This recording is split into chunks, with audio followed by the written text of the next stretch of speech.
Hello and welcome to the series. Last episode we did some manual testing, but that quickly becomes tiring. If you want to do regression testing, you will have to use automatic testing. In episode 3 we used the CHR tool to generate the Rell app from a template. Inside the project we have some tests already. Let's take a look. The arithmetic test is as simple as can be. @test module means that this is a test file. The tests just check if basic math works. If a function begins with test underscore, it will be picked up by the test module and executed. The other file, data, is more interesting. Here we use the import keyword to access code in the main.rel file. Rell uses the power off character to show how many folders we should jump back before we start moving into folders to find our source. Instead of just importing everything with main.star, we import only 2 out of 3 elements from the main file. The first identifier, my name, is an object, which is just a singleton. The second is an operation that updates this singleton. The test will prove that we can use setName to update the singleton. We use rel.test.tx to create a transaction. And it's only when we run the transaction that the singleton gets updated. You can find the rel.test functions in the docs. There are also some predefined test users, Alice, Bob, etc. So we don't have to create key pairs every time. Navigate to the root of the project and CHR test will run all tests. Now we know the basics, let's begin.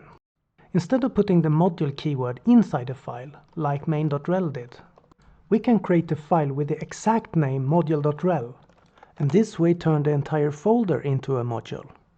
We typically put imports in here to act implicitly for all the files in the folder, but our code doesn't have any dependencies, so we don't need it.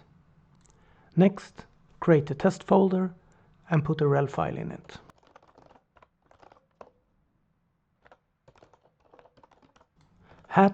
#star means that we go back 1 folder and import everything. To jump back 2 folders, you need 3 hats, etc.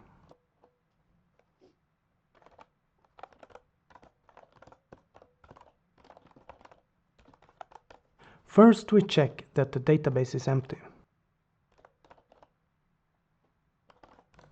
We fetch every row ID in player, so return type will become list.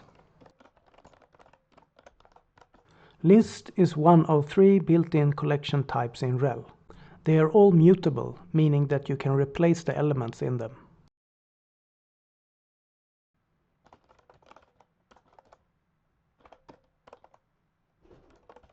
We call size on the list to count the number of elements, and we use assert equals to make sure there are none. When creating a transaction, we specify the name of the operation and the arguments. In our case, we sign the transaction with the Alice key, and then we run it. Here I'm saving some space by packing everything on 1 line. We need 4 players, since we used 4 players for our manual test.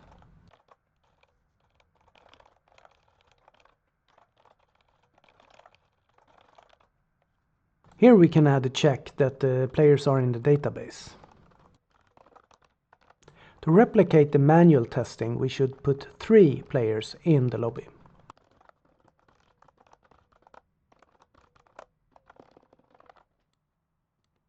We call the consume lobby entry query, where we send Alice public key and 10 minutes as game type.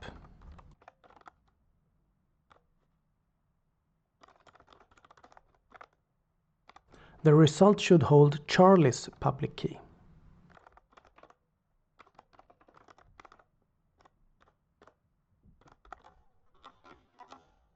I removed the 2 template tests, added my test lobby file and ran it again. Please watch episode 9, where we will discuss the delete keyword. Bye bye.